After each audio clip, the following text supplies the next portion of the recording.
Hi, everyone. Welcome to week 2 of the 2026 Directors Closeup. My name is Jeremy Aguilera Gaudet, Project Manager for Education and International Programs at Film Independent, and we are excited to bring you this lively conversation with 4 very talented writers and directors who have just made their first feature film. We will continue to have insightful panels throughout the rest of the week, so please tune in at 5:30 p.m. Pacific Time every day until Friday to hear from more directors and creators.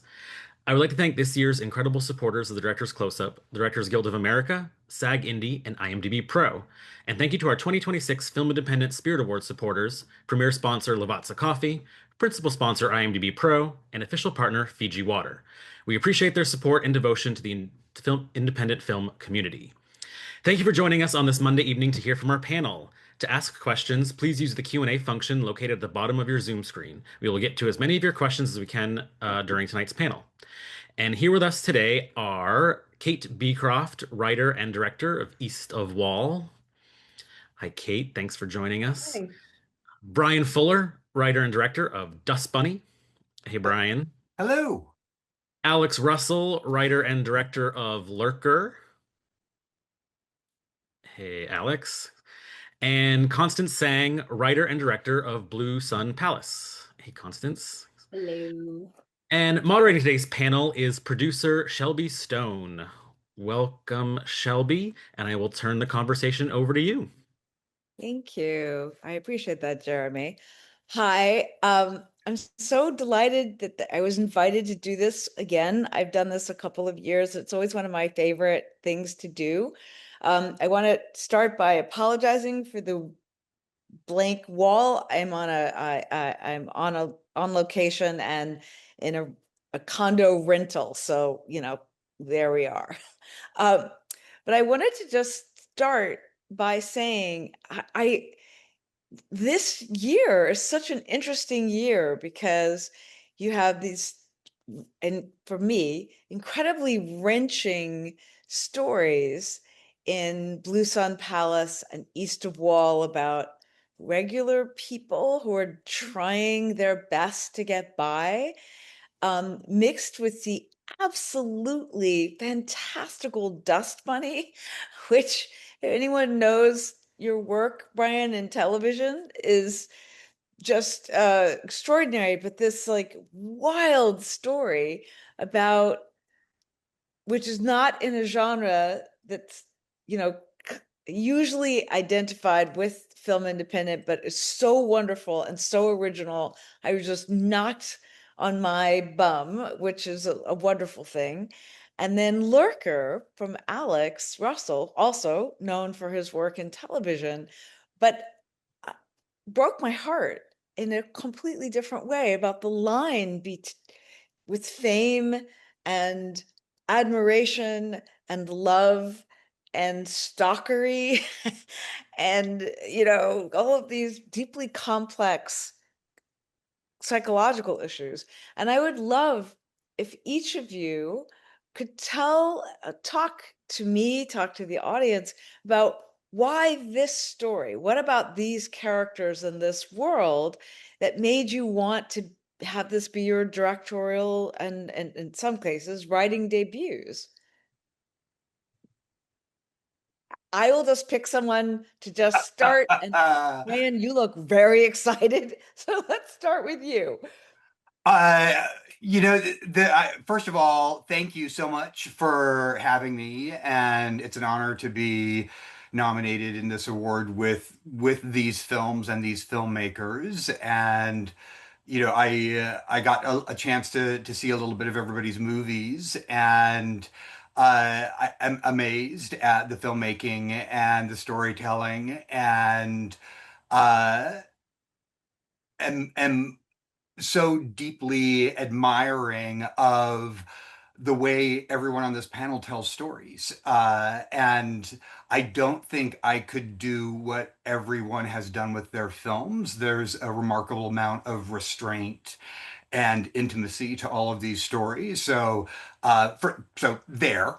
So this story, in terms of the personal aspect of it, um, it's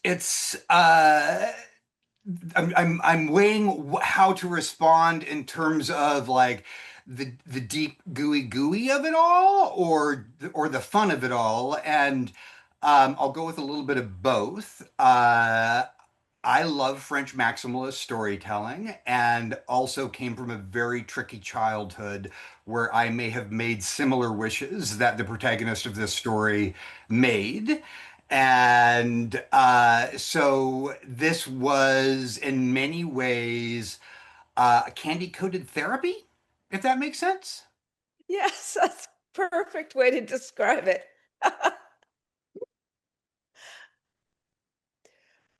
Okay, Kate, again, it's such the fact that you embedded with this remarkable family and this remarkable women, and I would love to know how that came about.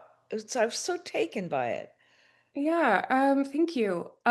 So I wasn't looking to make a feature. I had never directed anything in my life. So honestly, I was just like on a road trip around the US with, one of my closest friends who also happened to be a DP. And we were just driving around the US trying to get something for like my reel as a director. Like in no way was I ever thinking I could do a feature. Like I barely had done a short film before. So yeah, I didn't even know I was in South Dakota. I thought I was in Nebraska at this point, and we turned down a wrong road and we found Tabitha and her amazing family. And there was never this like aha moment. Like I didn't go out trying to do a Western. I'm not a horse girl. I'm born and raised in LA. So yeah, it was just I saw Tabitha and I saw those girls and there was something so modern about them. And I was like, man, I've been dying to see you guys on film my whole life and I just hadn't known it yet. So it was really them.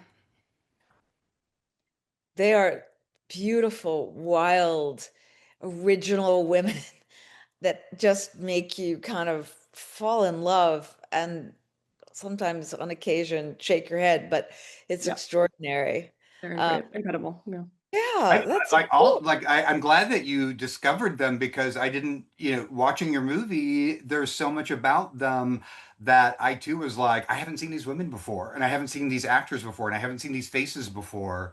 And it was thrilling. I mean, the fact that Tabby's nominated for Breakout, like she's the only person who's like actually like it just blows my mind. Like she's the only person who's like hasn't acted before and she's like a rancher in South Dakota. So it's like, yeah, I'm so glad that people really connect with her in the same way that I and see her the way that I saw her, and do see her. Yeah. You are she is an authentic self, right? And I think that that's what comes through. You watch it and you just go, oh, this is a lot of actors may work very hard to get there, but that's just sort of where she is. It's beautiful. Um, and then Alex, do you want to talk a little bit about where Lurker came from? It's so extraordinary, and all of you have the most extraordinary performances that you got from the various actors and non-actors that you have in your movies. Yeah, I'm really reflecting right now because it's now been, I think, like 5.5 years since I wrote it. And I think the germ of it was actually very low stakes. It was just kind of like a feeling that Hmm. I was trying to exercise, exorcise out of myself. It was sort of like an ugliness. I guess there's like a Paul Schrader quote that I don't think I know if it exactly, but he talks about Taxi Driver as like, this is the guy I'm trying so hard not to be every day. Well, And you that's can tell great. it's like there's like a lot of sympathy too in Taxi Driver for his character. And I think it came out of some sort of like ugliness I was feeling about the relationships between young men, Mhm. that I felt was unspoken and I felt I wasn't able to articulate. Like I wouldn't have been able to tell you why I was writing that at the time. Like it was the Mm. process of writing the screenplay that allowed me to learn what I was feeling. And that was the ceiling for the project at the time was like, can I finish writing this thing in a coherent way that feels like a complete idea? And then it evolved into a lot more than that germ, but like that I was, stuck in the house during COVID, and I was like, what is this feeling I want to get out of me? And then that was the script in a few months. Wow, that's amazing. When I watched it, I had the Radiohead uh song in my head. Is it Radiohead? I'm sorry. I'm like on What, location. Creed? Yes, which kept kind of bouncing around in my skull for everybody involved. But you really nailed that, I guess, whatever you were trying to get out of your system. I mean, I think it's exactly what it should be. And sort of the feeling of like sort of hard to articulate sickness, whatever I had going into the writing of it is often what I feel relayed to me when people are finished watching it. So that is very feels very rewarding, because it is sort of it's this feeling I wanted to explore, and I wanted it to be funny. And that was kind of I think that's why I was able to finish it, because I wasn't thinking, oh, this is going to be a movie one day that I'm going to direct. Mhm. Whereas now I'm like, how could I possibly write anything? Because it might actually be made. It's interesting that you mentioned Radiohead, though, because I don't know if you've seen the music video for No Surprises. No, I haven't. But it's kind of one of the inspirations for that paintball scene. But basically it's like very close on Tom York, as his head is in like a bowl of water that gets filled up as he's performing the song. Hmm. And you just see him sort of like drowning in the suffering of the song throughout the video. It's not that important if you haven't seen it, but No, I just wrote it maybe down. I after. will Yeah. we'll see it now because I'm fascinated. So yeah. Did you Um, successfully exorcise that demon of either Matthew or Oliver that was possessing you? Yes, and that left room for an even larger demon that now inhabits me. The well, Hollywood one. Cheers to the The big demon. one. Yeah. that'll be a fun movie to see when you get that one. Yeah, maybe in 20 years. And then I just want to also loop Constance into this conversation because Blueson Palace broke my heart in a Mine too. completely different way, kind of focusing on a community that we don't see on screen and an experience inside of that that's just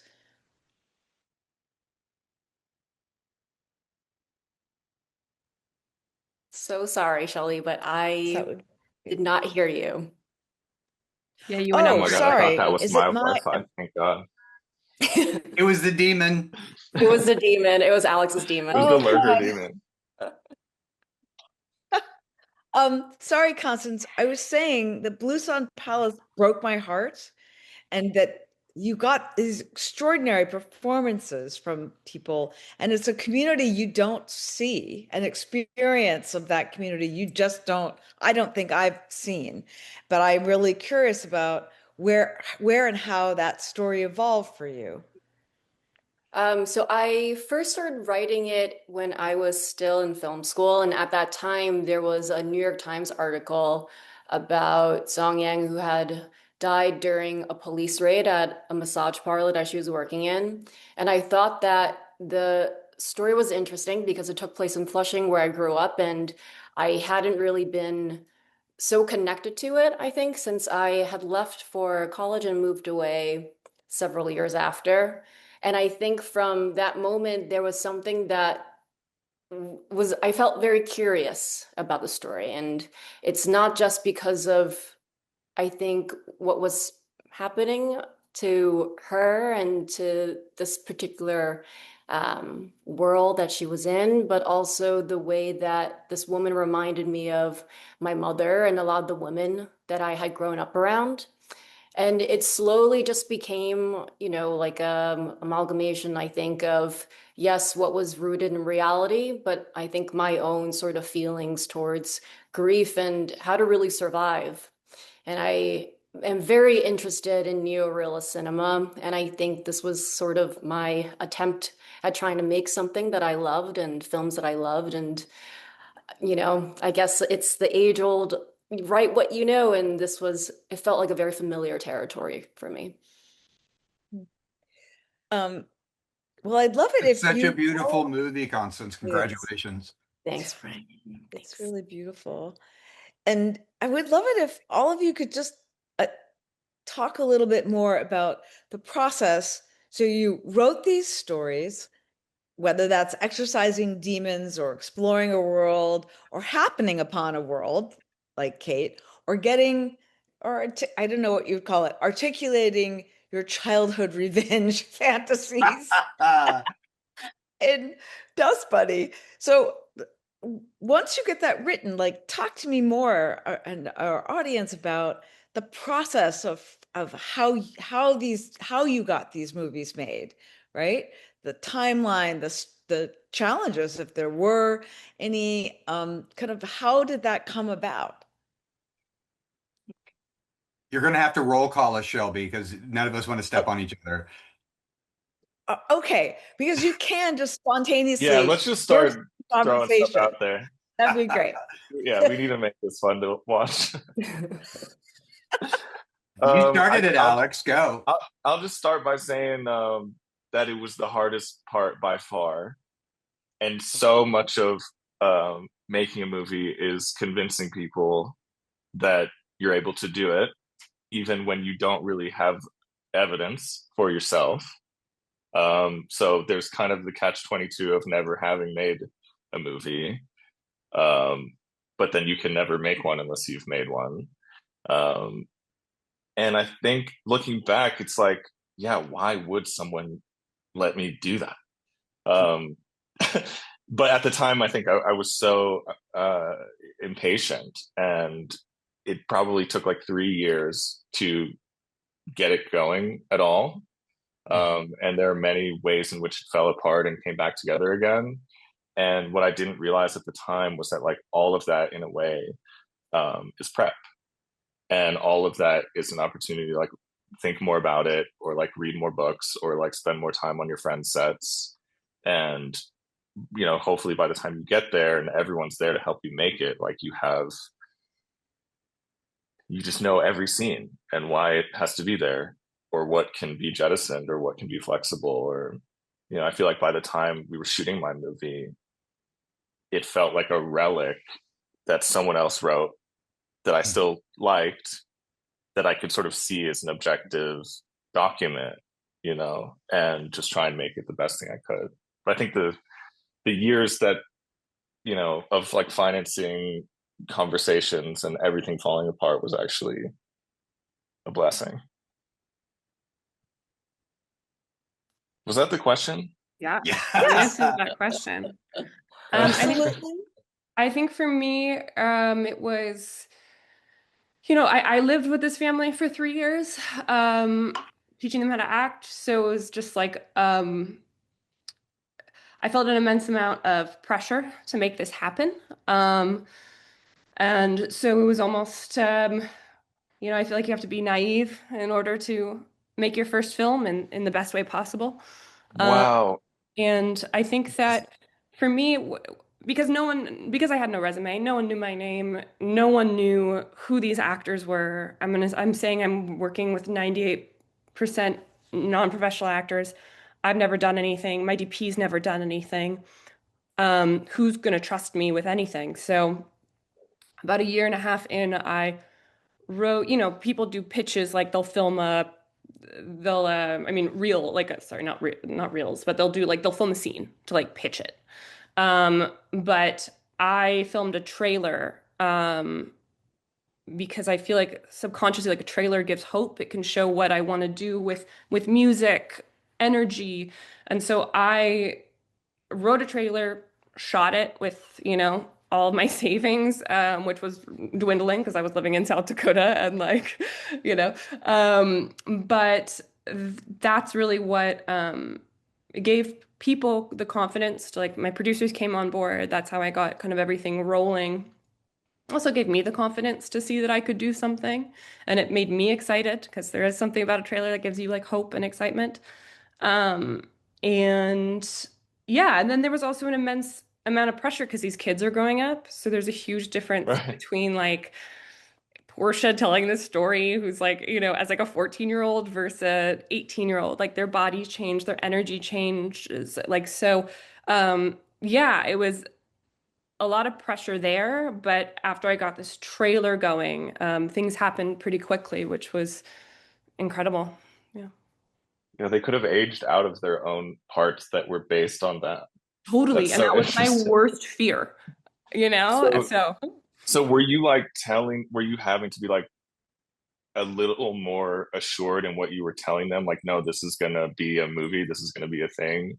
Even in the back of your mind, you're like, Are you asking if she lied hopefully to it's them? no, I mean, I think I was like I, lying to myself as well. yeah, But I was in the same boat as them. Nobody knew yeah, who I was. Nobody knew who they were. And so we just got to like, it was almost just like creating with the loves of my life, and like yeah.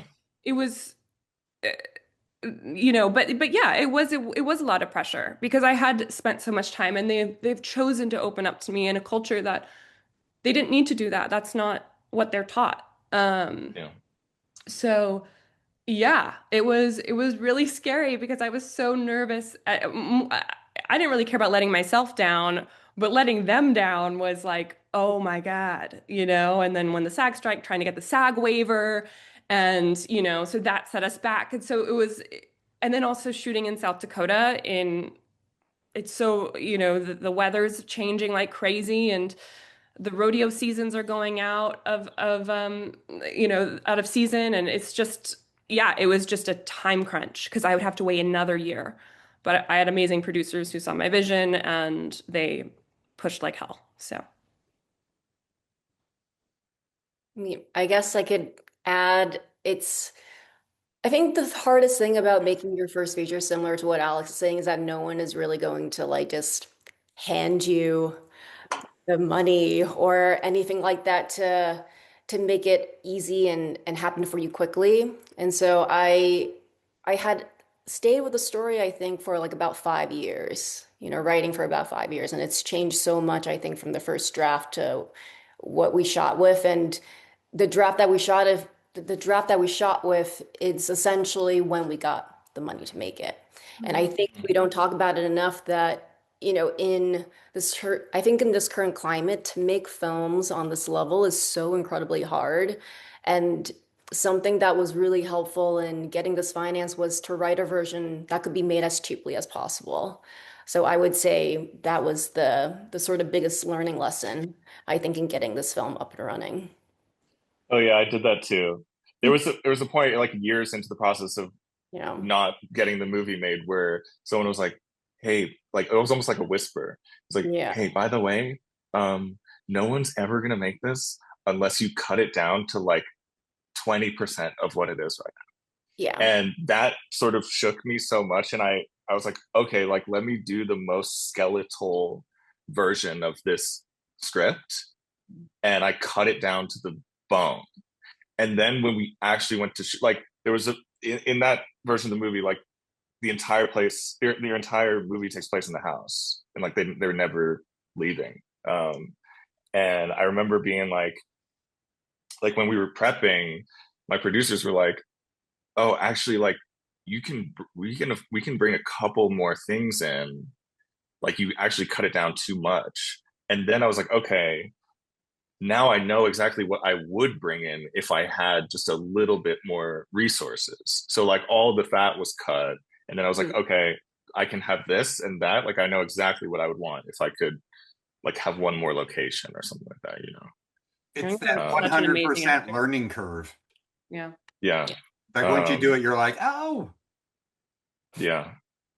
I'm also reminded, I also shot a trailer, like proof of concept thing very early on in the process that was very instrumental in getting financing.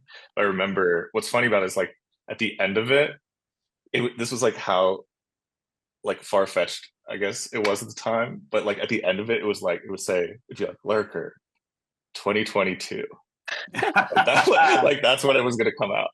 And I was like only, I guess, 3 years off. Have you But watched it again recently?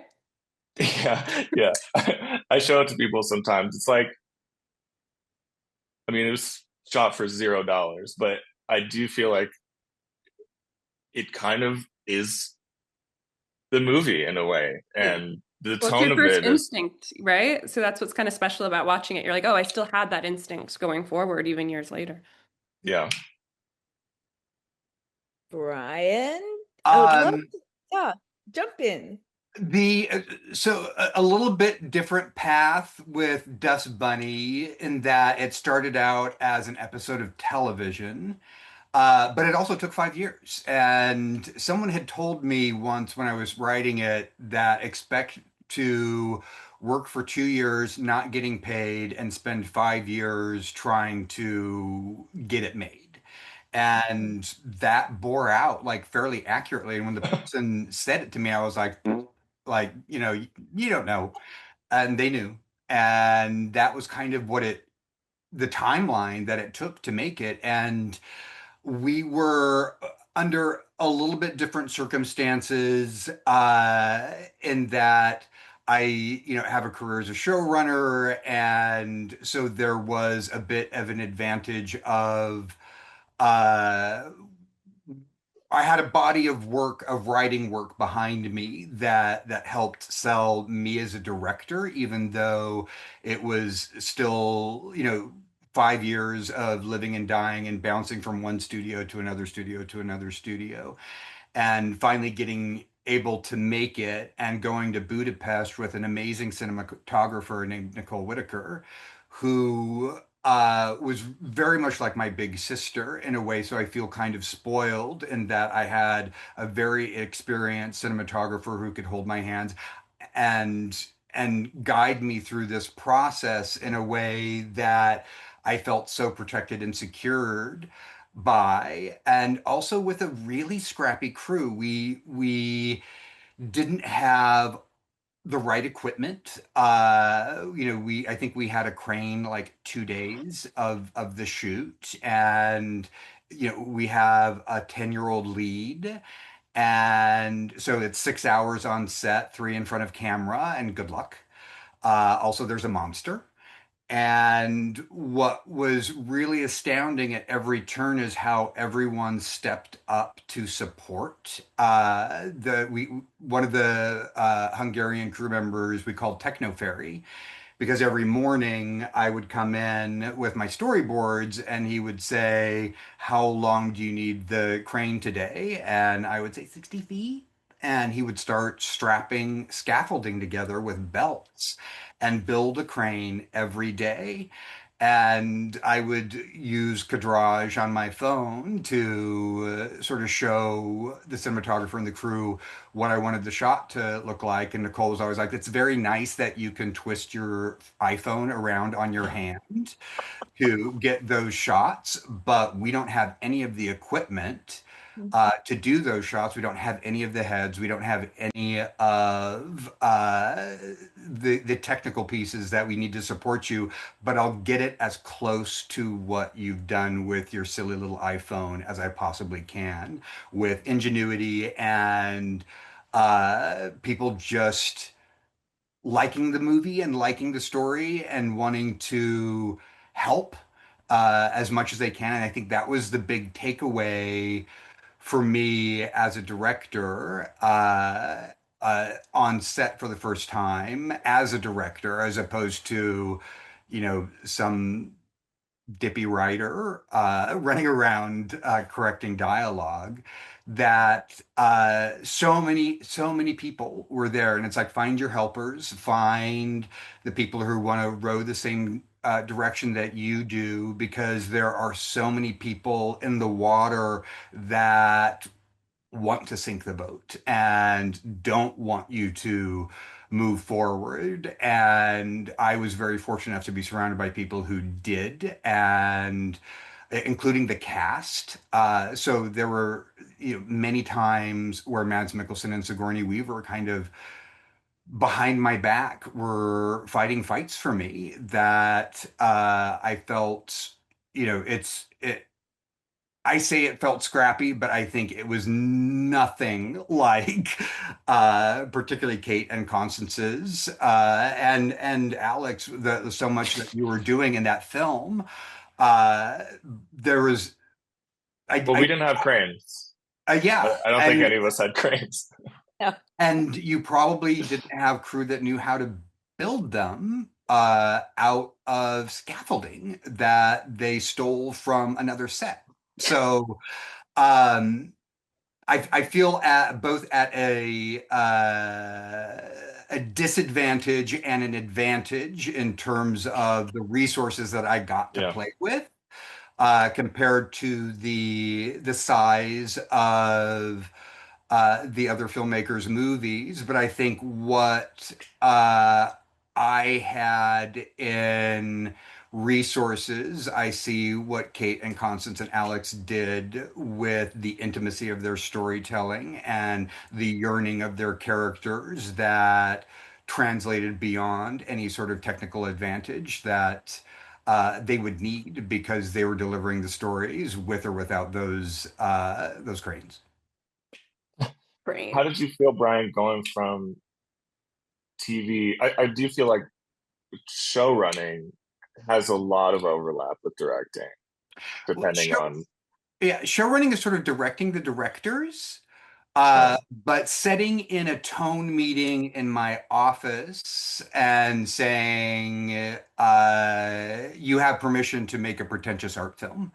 And to do things that you can't do on other television shows as a director for hire. You get to do those things now and then run off to the next production meeting or run off to post right. or run back to my apartment to rewrite. And I think the greatest gift and the greatest intimacy of the experience of directing was being able to be present in a way that I was never allowed as a showrunner because not only are you filming the scenes that need to be shot today for this episode, but you've got 7 more, 10 more. When I first started, 20 more. So what I loved about directing a movie is that I got to be present in a way that I never was allowed to be before in my career, and It's intoxicating. it was wonderful. It was wonderful, and to it's those the 10,000 hours. I remember like the first time I pitched something, I didn't have to look at my notes, and I was like, oh shit, I got my 10,000 hours in because I understood I just have to tell them why I'm excited about this story. And that goes so far when you're talking to people who know so much more than you do, and you get to surround yourself with people who are well versed in things that are at the stage of a first time director, beyond your experience. And I thank God for Nicole Whitaker. She had my ass, as did every member of that cast. Hmm. I would love it if each of you could talk a bit about Kate has sort of talked about that your casting process and the process of finding Archie Madekwe and finding the incredible team of actors that you have on Blue Sun, and Bryan finding a 10-year-old who can do that movie, who could play that, all the wonder and all of those range of emotions, and just talk about that process. And Kate, whatever, how you taught them to act, just extraordinary. Whoever wants to jump in. How Kate, about, you Yeah, were mentioned last. all right, I didn't Constance. have to teach my actors to act, so that was a huge advantage. Um, and I don't know. I think my my theory, which was unproven going into it, was like, you know, cast the people who, A, when you hear them do the scenes, you sound like a better writer, right? Like, who's making you seem smarter as a writer? That's definitely a factor for me.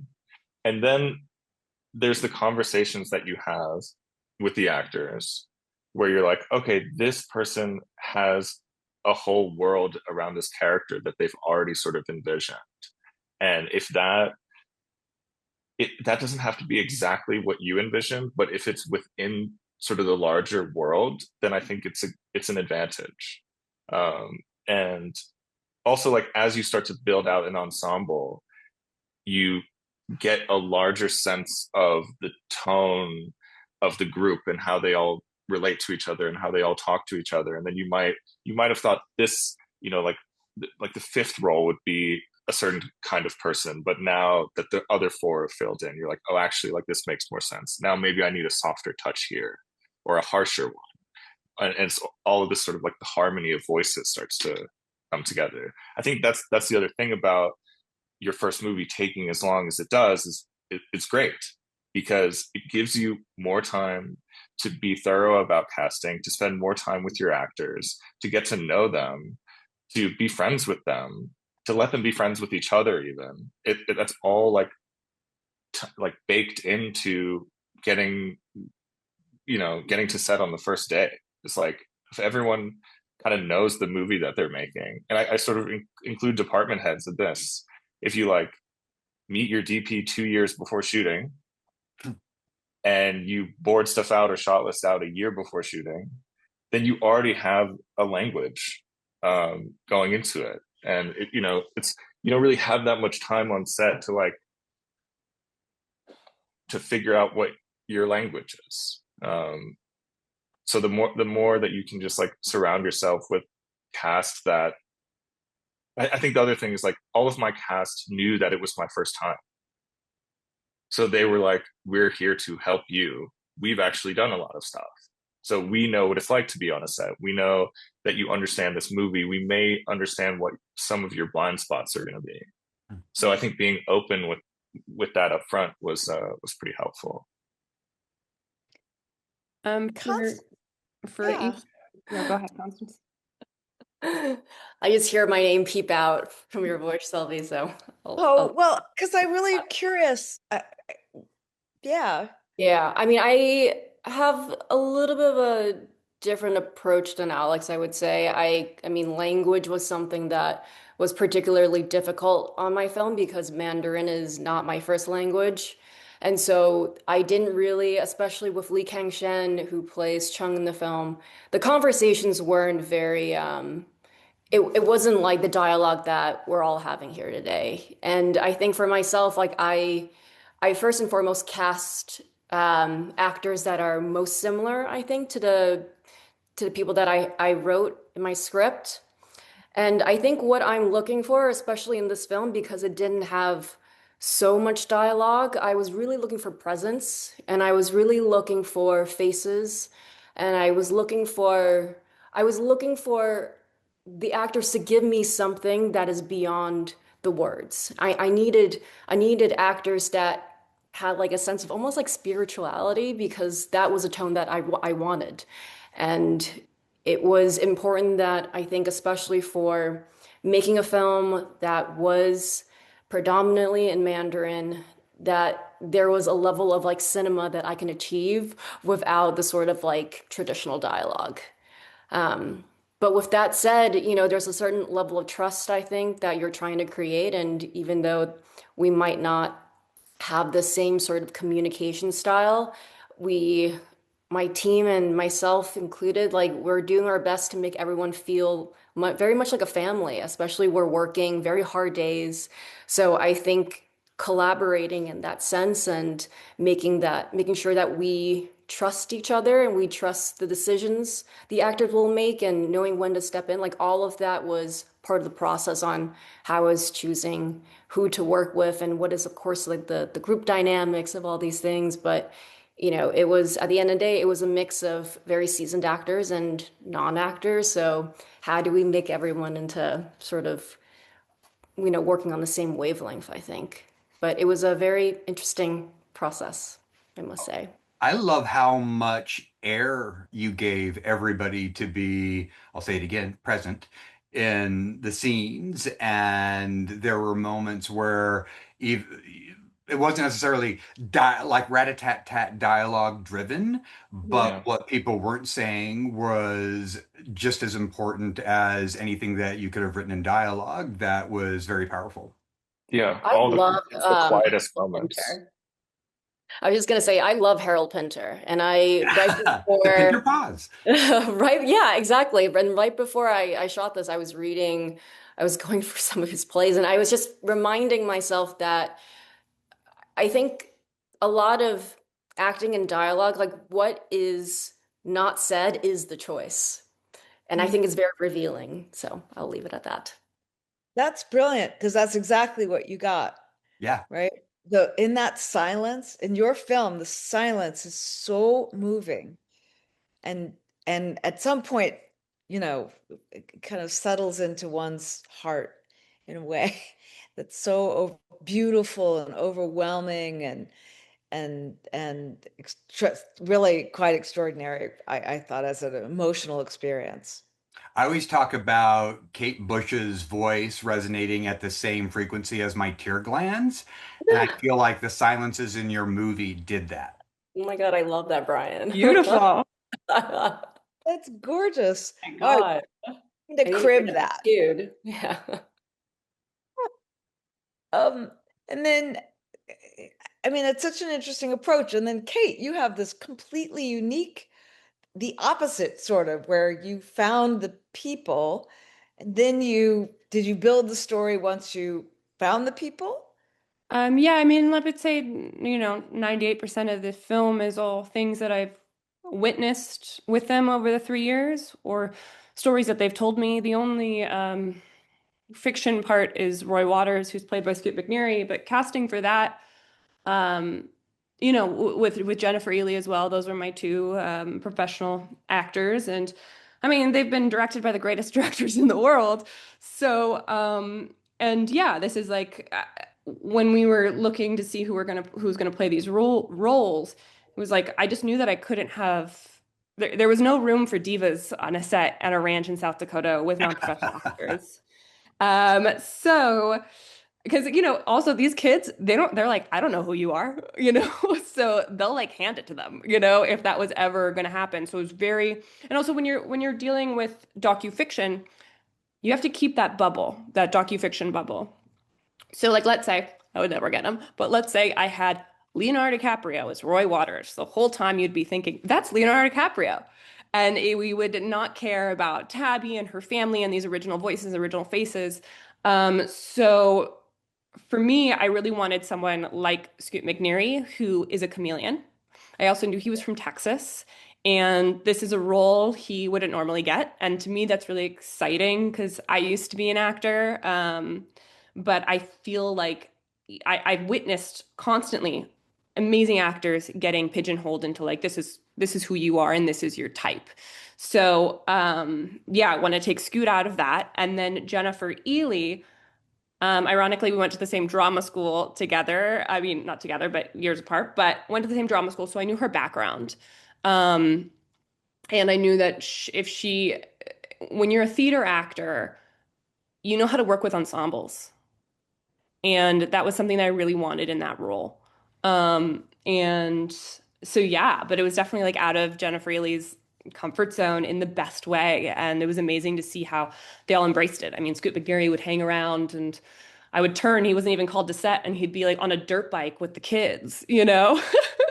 And so it was, yeah, I got really lucky. But I also hunted for that of people who were just down for the experience. I remember Scoot McNairy said to me, at a party we had, he said, "This is like movie summer camp." And it did feel that way. And I think I didn't know how it was meant to feel. On your first film, you don't know. I'm not on sets. But that's something that I want to take with me. I feel like I want every film that I do going forward to feel like movie summer camp.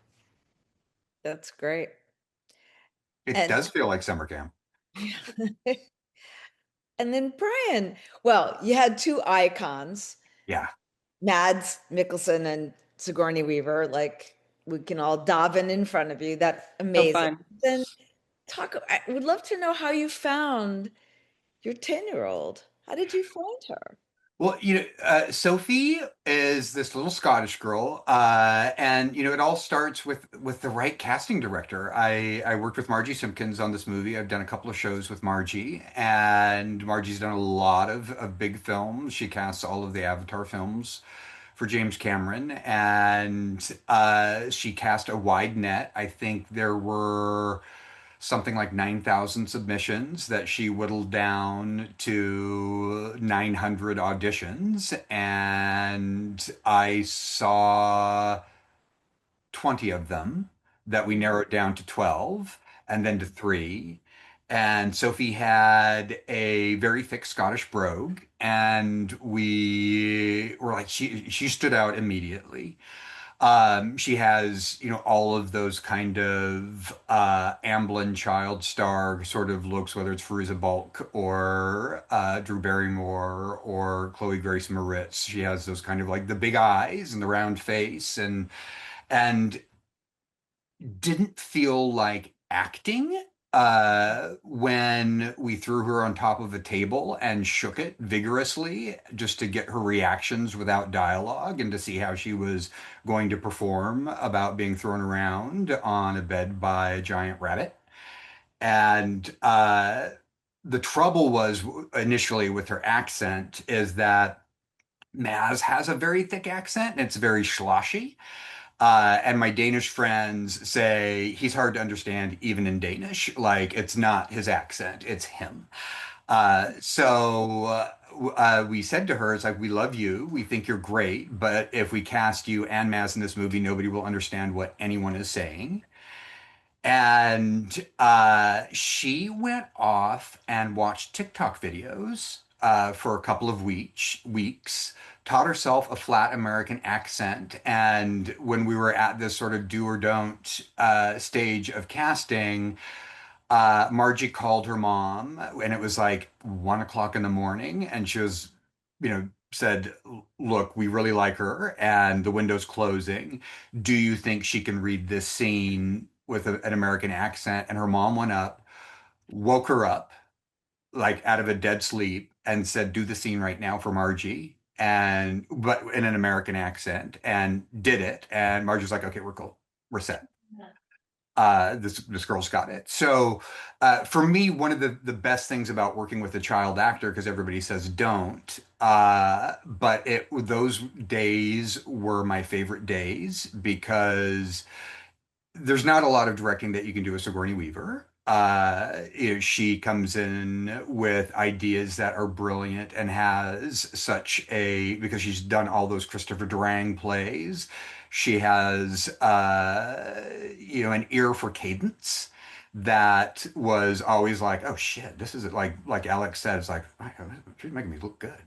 Because she just is Sigourney Weaver. And the days with Sophie were the most fun because I got to play with her on the same level. We both had the same amount of experience making movies, which was none.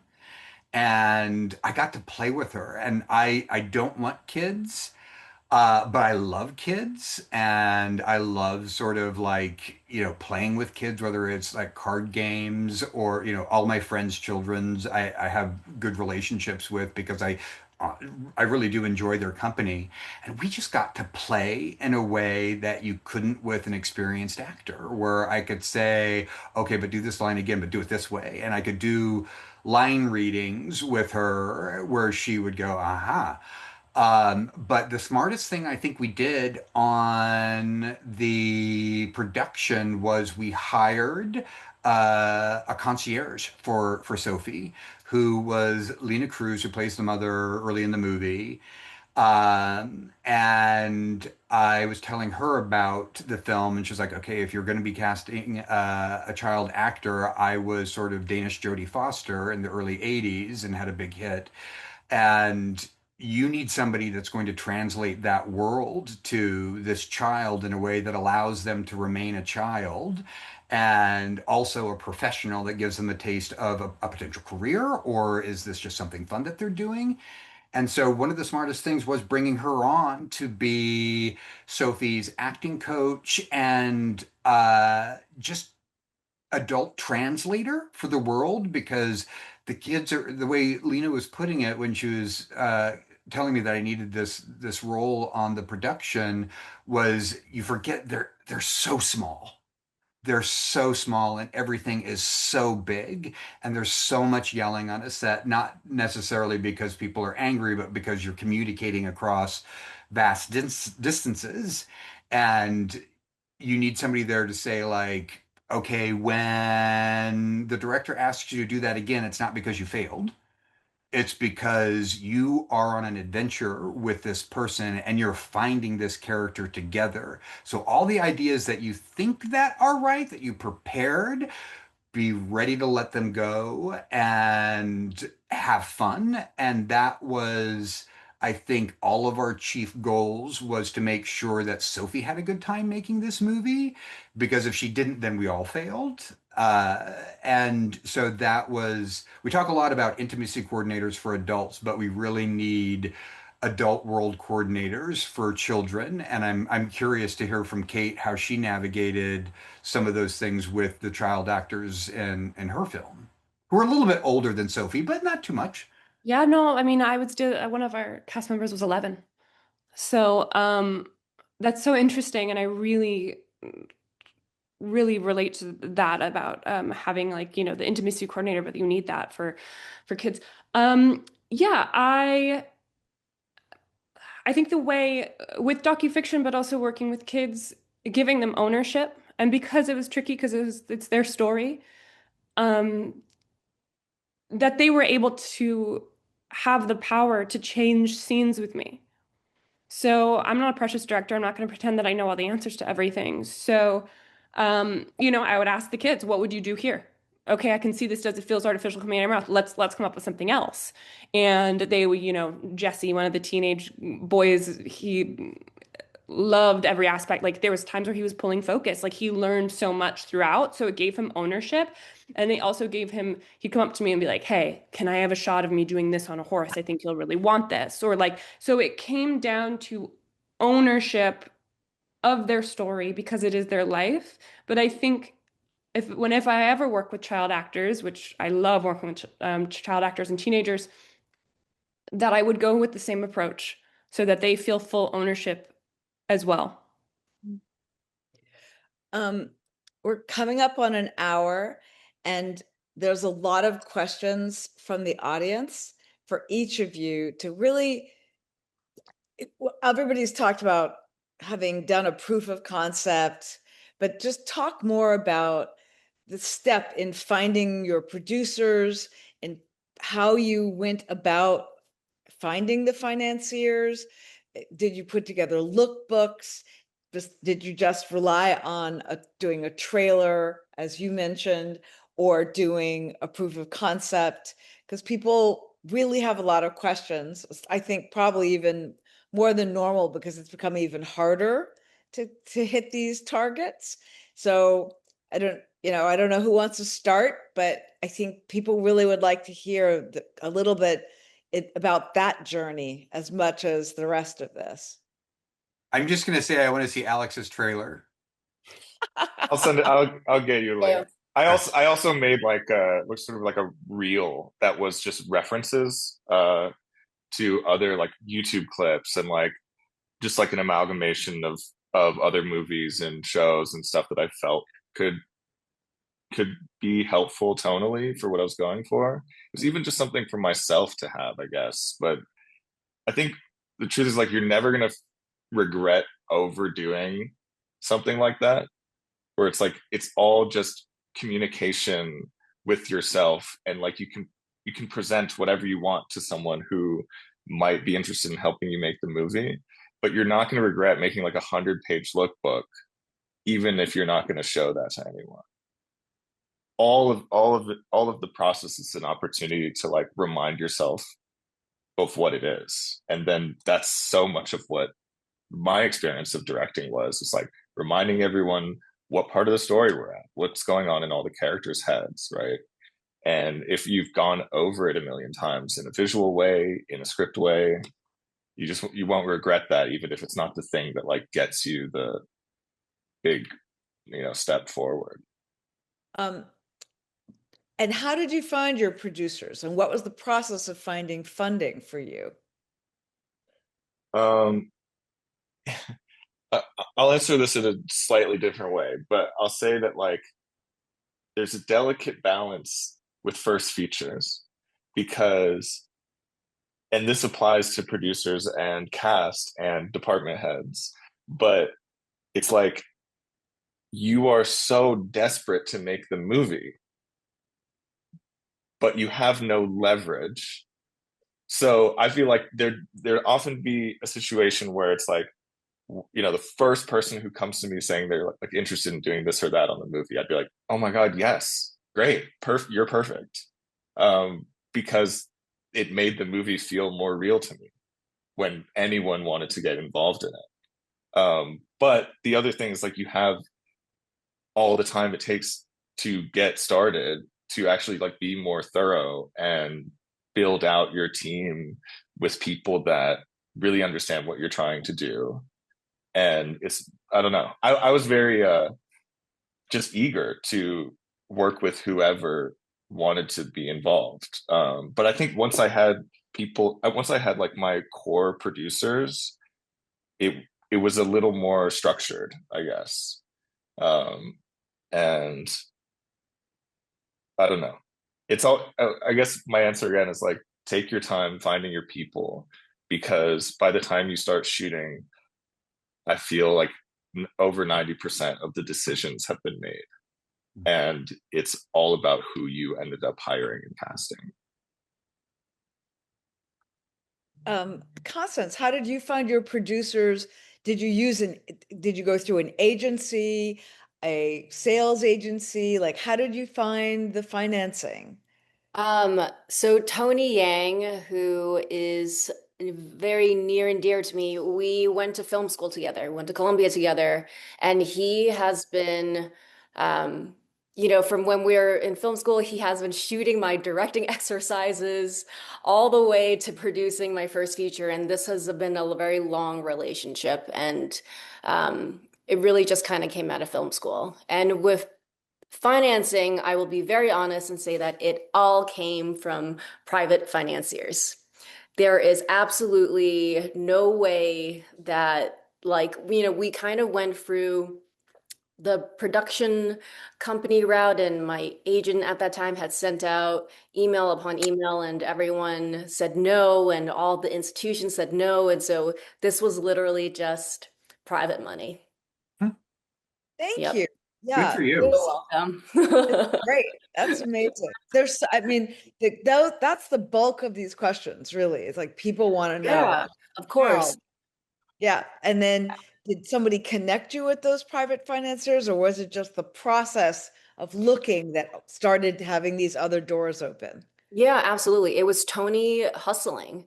That was what got this film made. That's amazing. That's so cool. Oh, And Tony's your I have producing a partner slight. that we met at the luncheon? Yeah, and he won the award. So very Oh, proud that guy. of him. Oh, great. Good for So him. proud of him. But Um, I mean, I think everyone wants to know, how do you find financing? And this is it. Either I it's have. coming from your own pocket or it's Everyone private. has a different answer too, like because each film is so different. Because each film is so like you could market each film. Like all of our films are in a way for a different audience, you know? And I think that's what's really interesting. When I saw the first time filmmaker making like all of our films together, I was like, this is so fascinating because they're all very, very different from each other, and they all do have a very different audience. Yeah. I, I f- I I would feel like argue, for me. Oh, sorry. right, Go ahead. I hear the different audience, and yet there's a lot of connective tissue Mm-hmm. between all of your stories. A lot of connected tissue. Everybody's yearning. Everybody's yearning for connection. Everybody's yearning for their place. And We're all so sensitive. we're little flowers, little flowers.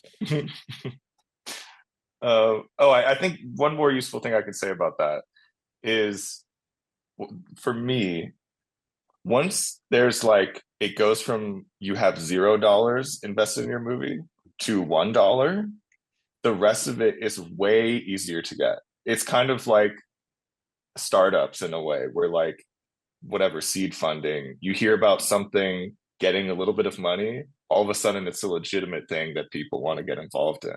So if you can just persuade someone to put in a small amount of money, and then you can go and tell other people that you already have some of the money, then you can get the rest of it. It's only the first one that's like the hardest, or that was the case for me. I could not agree more. You realize that everyone is so scared. Like people with money are so Yeah, scared. And right. the second you get that one person, it's like, oh, okay, then we'll put some in. Oh And yeah, all of a sudden we have all this money to give you. exactly, yeah. So it's like that first person is totally key, and they're the most, you remember them forever. Like, for me, my rep at the time asked who my dream producer was, and I said Lila Koob, who is, well, is still my idol. And I was told she says no to everything, so choose someone else. But she ended up saying yes. And because of her, I got the power of Rena Ronson, who's head of indie financing at UTA, who is such an advocate for young female directors. She's changed so many, like, she's changed so many female directors' lives. She's incredible. And but that was everyone was saying no. Everyone was still saying no. Because it was my first film and it was not professional actors, and yeah, it's an insane film to make.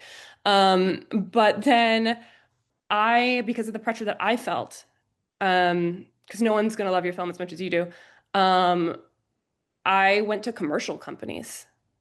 So because those are the people who have the money.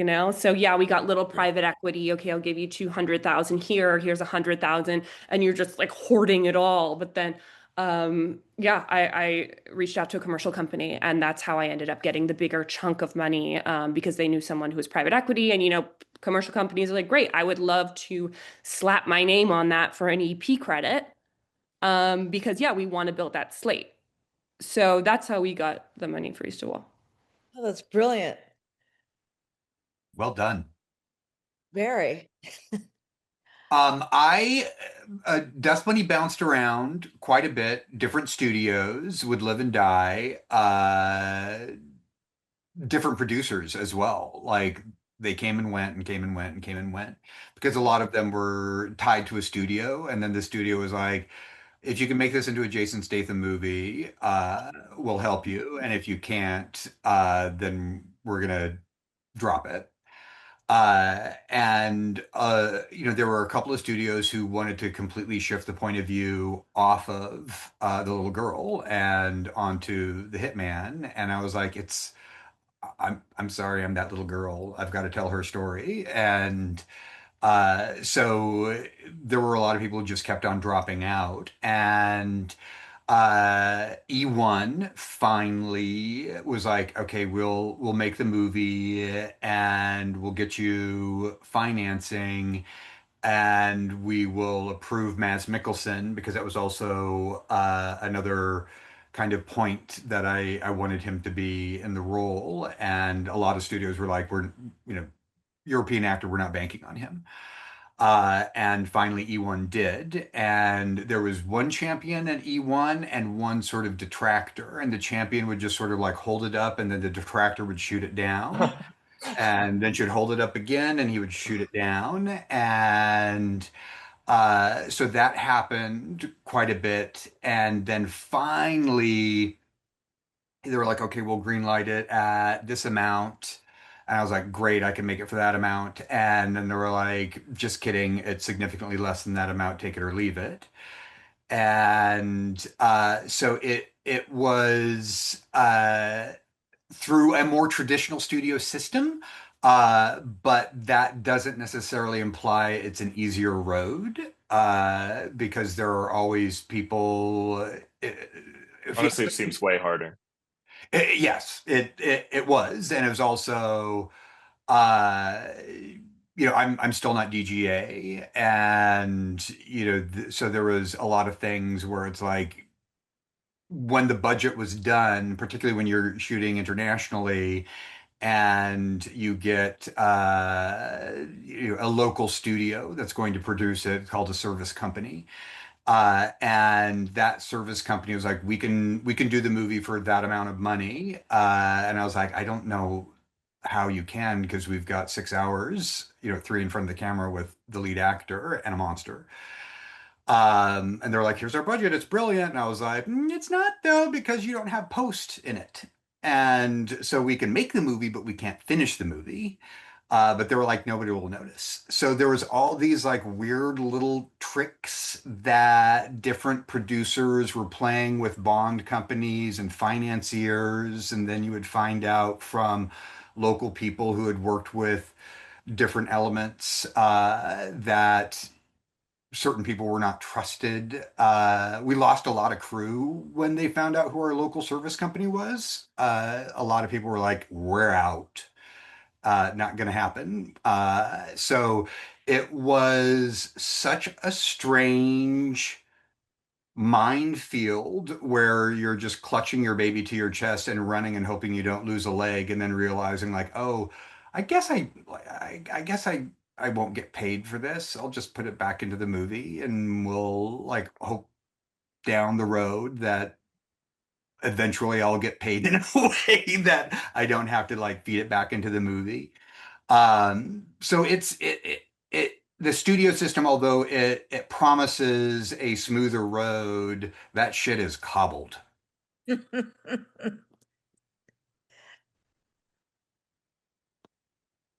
Um, and then, well, I love Rena Ronson, so I love that shout out. And I love that you found such an early and passionate collaborator, Constance. For Alex and Bryan, did your agencies help? Did you work with one of the indie departments? Any of those? Because there are a lot of the questions are about how, right? How did that connect? The agents helped get it to people, but the local kind of financier systems that exist within the agencies, where it's like, you've got a small movie, we have financing. They weren't going to make this movie. So it was, yeah, I think no one knew quite what to do with it tonally, didn't know where it lived.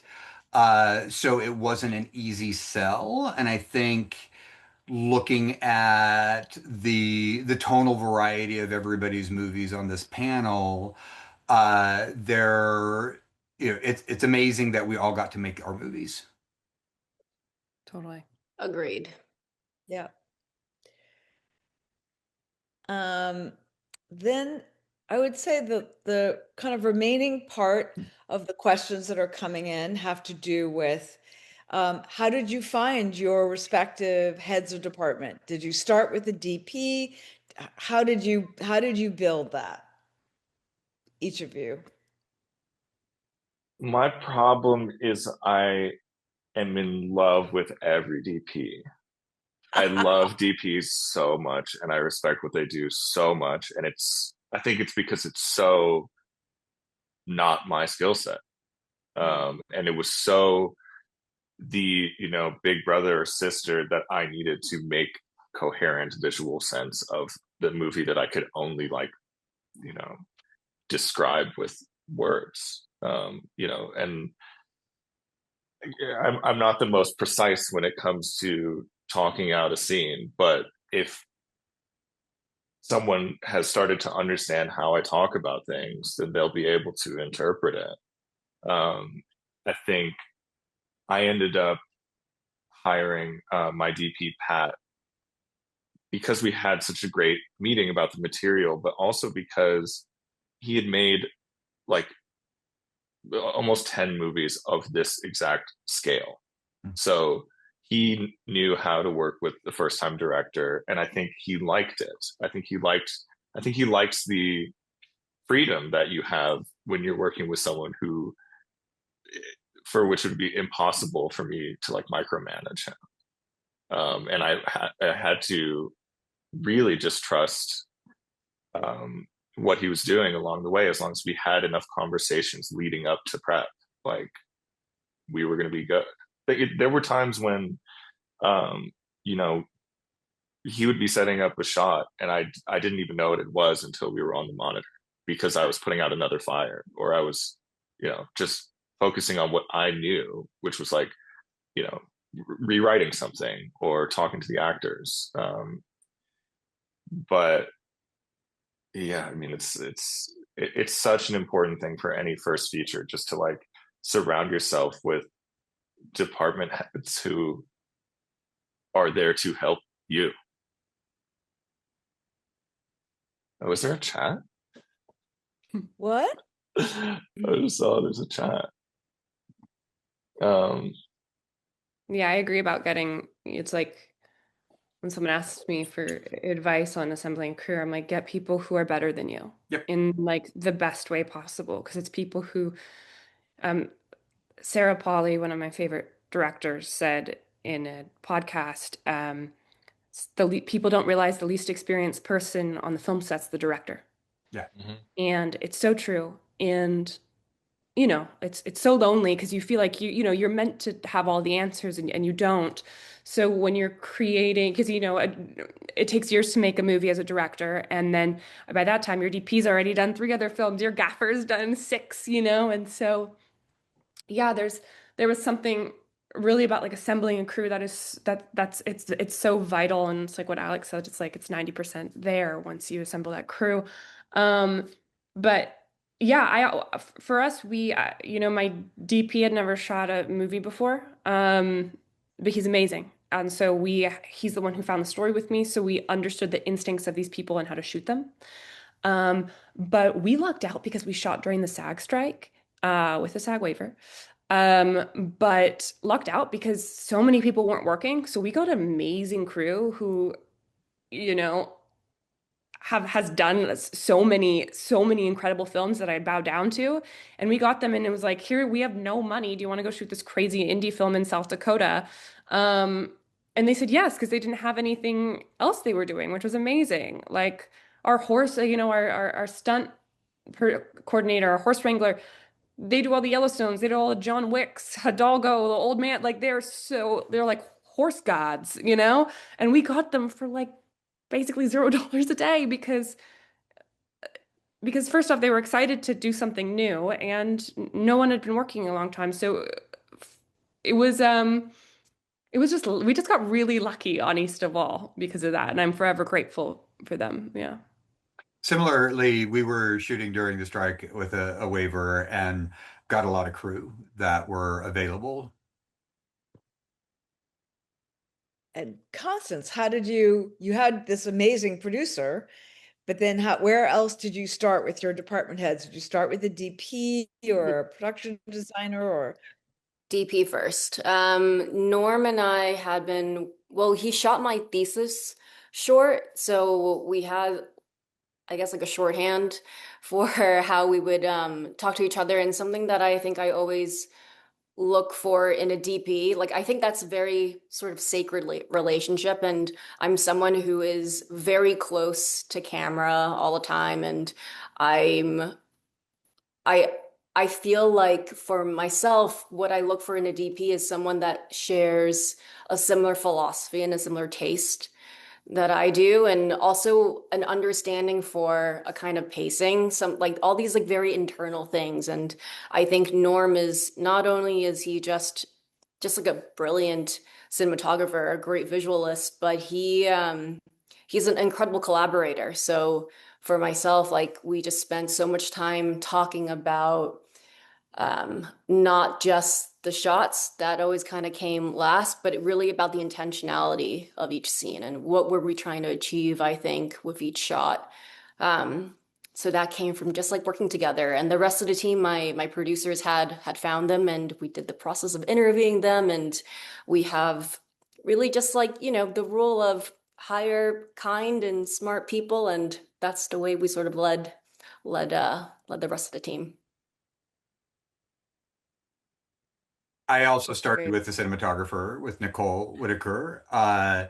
There were the costume designer was originally going to be somebody that I had worked with a couple of times in television, and then schedules moved and she wasn't available. And Sigourney Weaver was like, who's your costumer? And I was like, well, we just lost her. And she was like, I got you covered. I'm going to send a script to my people. And I was like, oh, okay. And then she gave me the names, and I was nervous at first because I was like, oh shit. I hope they're great. And then I Googled them and I was like, holy shit, would they do this? And one of them was Catherine Leterrier, who has been working with Sigourney since 1987 on Gorillas in the Mist. And they have this wonderful friendship. And she came out of retirement to do Sigourney's wardrobe. And her former protege, Olivia Benoit, had done like Valerian, and the friendships that I had, like, 'cause I mean, I'm a big homosexual, so I love wardrobe, and I love wardrobe department heads, and anything that's sort of like crafty and proppy, I'm like, ooh, let's play. So I get along with those people very well, and Olivier, one of was one of my favorite people, and a new friend, and he made it his mission to make me laugh every day because he saw how hard it was, and how even though we had some money, we didn't have the resources, and it was a very challenging production, as every production is going to be. And every day he just came up to me and said something so completely inappropriate that had me laughing. And having someone like that whose mission is to make you smile and mission is to make you laugh, and you don't realize that you need those people as a skill set in your department heads. But it was such a beautiful friendship. And we really bonded because he came up to me when he got into Budapest and was like, okay, I want to ask you about the script. And are you Aurora, the little girl, or are you the hitman? I was like, always the little girl.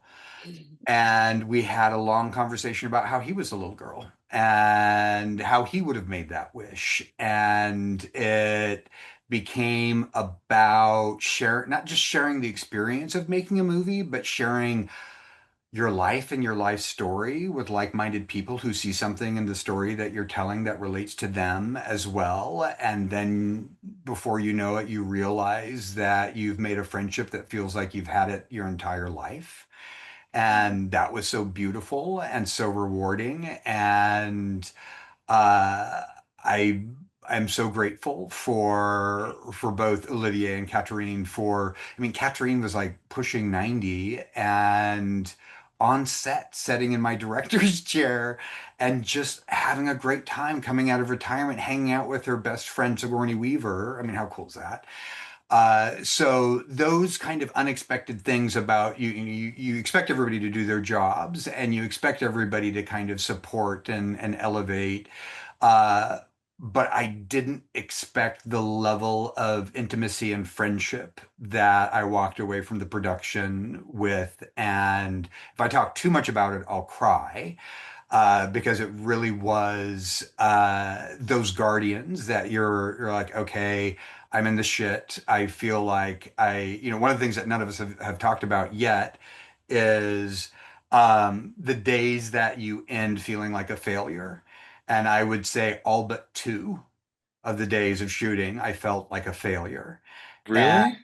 yes, and everybody around you is there creating a safe environment for your emotions, and also like we're all artists, we all live and breathe this stuff because stories move us and change us and bring us to new relationships and new feelings. So that was one of the things that I was like, for 99% of the time when I walked home, I was like, fuck. And a couple of days I was like, we got it. And then the next day, fuck. So the friendships and the support are the things that are difficult to account for or difficult to quantify in the accounting of the experience of making a movie. Wow. I love that you were vulnerable and willing to say that out loud. That's fantastic because you see it sometimes and people won't Oh God, say did I it. say it out loud? Yes, and it's brilliant. You know, the fear of failing and the fear of just, I mean, you see that happen so much. And I love it when people are willing to admit that. I don't think that ever goes away unless you're like a No. sociopath. I Like, can't imagine it would. And it's sort of it can be so debilitating, and then you show up the next morning and your head's hung low and a crazy French costumer comes up and says something ridiculous in your ear in front of everybody that no one else should hear. And then you're incapacitated with laughter and it's okay. Well, we're almost done. We have a couple minutes left, but I would love it if we have like 7 minutes or something like that. If each of you has a little bit of advice, because we have a lot of people trying to figure out how to get their first films made, try to figure out how to blast through to the second film. So anything that you might want to share with people, because, you know, everybody's afraid that's not going to happen, afraid if it does happen, you know, just frustrated with the 5 years and things coming apart and coming back together. So anything you want to just last kind of bone mots that you'd like to share with the audience? Break off a piece of your soul like a Horcrux and put it in the story and let that be your guiding light. Let that be your compass. Because if there's a part of you in the story, you will know how to tell it. That's great. it's so beautiful. I guess I think try not to people please, especially to all the young female directors out there. And I've learned Good that luck. way. You're like, really though, I think that that's something that I really struggled with when I talked to other female directors as well. That's something that they really struggle with because that's just innately in us. Um, so get rid of that. But I think being a director is about, it's just what your taste is. You're a tastemaker. That to me, that's what a director is. And taste is instinct. So you can't ever lose sight of your instinct. Don't trade your instinct for someone else's or what you think your crew might want or what, you know, the audience might want. Because the only thing that's ever going to be original will be your taste because that's your instinct and no one else could have your instinct except you. Well said. Very. Hey, mine is similar to Kate's. I think instinct is, especially when, you know, when you're on set, you have so little time to make decisions. And I think your instinct is something to guide you when you're going for a take. And if you're listening to someone else and you go on their advice and you see the take in the edit and you realize it's not what you wanted and now you realize you're fucked, it's not a great feeling. So I think it's better to know that something came from you and maybe you made that mistake, but that's okay. But as long as it came from you, it still feels like it's you have some sort of control in all of this. Because at the end of the day, we all know filmmaking is a calculated risk, unfortunately. Um, and something I also want to add is just, you know, when you're thinking about characters and going back to decision making, have that be your North Star. You know, make decisions for the characters that you're writing. That really helped me, I think. And Alex? Yeah, I would say for me, there's a moment where you realize that there actually is no one else behind you that is going to make a decision for you or is going to know the right answer. And I think once you realize that, you realize that your purpose there is to make your instinctual choice and to go with when I'm watching the scene and we're rolling or I'm looking at the monitor, do I feel like I'm watching the movie? And if you feel like you're watching the movie, then that's the take. If you don't, then you can do whatever you can with all these other people that are there to help you to figure out why. But don't second guess the moment where you're watching the monitor or just the scene and you're like, that this I'm watching the movie. because that's why you're there. You don't have enough experience to do any of the other stuff. You're there to be the arbiter of, am I watching the movie or not? And then when you go into the edit, you're going to have all these circle takes of, this is when I felt like I was watching the movie. And then you string together the movie out of that. And then that's your movie. And you'll feel very good about that. I think I was scared that I would go with that and be like, oh, I'm watching the movie. That's correct. That's what it's going to be. And then I get into the edit and I was wrong about everything. But you can't afford to do anything else but just be like, yep, that's it. So when you feel it's right, then it probably is. Wow, you guys are all wonderful, and I can see how each of your movies evolved, and I can see why all of you are in this year's best first feature group. Do you think And we have a future in this business? yes, I do. I think all of you do. I think everybody has made, again, I hear you, Kate, but having watched all the movies, I was like, all of these are very different than my personal experience, right? In different ways. And yet the thread of humanity that kind of tracks all the way through in every movie, and the honesty about, just how complicated it is to be human, right? And to try to figure out whatever it is, it's all very true. And I really appreciated that. And clearly, clearly other people did too, because that's why you're all nominated. So I just want to congratulate all of you. And I couldn't make it to the brunch because I'm shooting, but I look forward to meeting everybody in a couple of weeks. Wow. So congratulations again. I don't know if Jeremy's coming back. Thank you, Shelby. Thank you so welcome. much. Thank you, Shelby. And It's also so congratulations, fun Kate hearing. and Constance and Alex. Your movies are beautiful, and it's an honor to be nominated with you all. And I can honestly say, uh, it sort of doesn't matter who walks away with the statue, because I think everybody has done beautiful work. It was so great listening to everyone's process as well. I feel like I don't know many other directors, so it's like so exciting. And like, how are you meant to learn unless you're talking to other directors? Yeah. So this was really exciting for me, like personally. So Can't Well, wait to see you guys in a couple of yes. weeks. see you then. Have a wonderful, safe existence until then. And I think what you said was great. All of you have already won because you're nominated. And I really look forward to seeing everyone's next movie.